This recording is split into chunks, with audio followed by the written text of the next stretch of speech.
शिवबाराजांना औरंगजेबाने आग्र्यात नजरकैद केले होते। त्यावेळेस राजांसोबत शंभूबार, हिरोजी फर्जंद असे काही विश्वासू सेवक व निष्ठावंत मावळेही होते। औरंगजेबाचा त्याच्याच दरबारात त्याचा अपमान या सदर घटनेनंतर दुसऱ्या दिवशी म्हणजे 13 मे 1666 रोजी मिर्झाराजे जयसिंग यांचे पुत्र रामसिंग हे शंभूराजांना घेऊन औरंगजेबाच्या दरबारात जातात। तेथे शंभूराजांना औरंगजेब सरोपाव, रत्नजडित खंजीर आणि एक मोत्याची माळ देतात। परंतु औरंगजेबाच्या मनात मात्र कपट भरलेले असते। पुढे दिवसामागून दिवस जात असतात। औरंगजेब शिवबाराजांना मारण्याचा कट रचत असतो, तर राजे तेथून निसटण्याचे नियोजन करत असतात। मागे आग्रा दरबारात झालेल्या प्रकारानंतर शिवबाराजे कधीही दरबारात गेले नाहीत, परंतु मधील काळात शंभूराजे रामसिंगाबरोबर दरबारात जात येत असत। एकदा औरंगजेबाचा दरबार रंगलेला असताना तेथे मल्लयुद्ध सुरू होते। तेथे मोठमोठाले मल्ल कुस्ती खेळत होते। औरंगजेबही हा खेळ पाहत होता।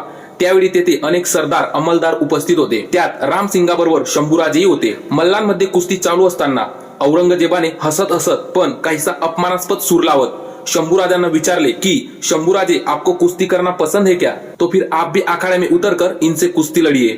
शंभूराजे त्यावेळेस फक्त 8 ते 9 वर्षाचे होते, तरी त्यांनी क्षणभरही न थांबता औरंगजेबाच्या डोळ्यात डोळे घालून उत्तर दिले की राजे कुस्ती नहीं लढते, राजे रणभूमी में दुश्मनों का सामना करते हैं।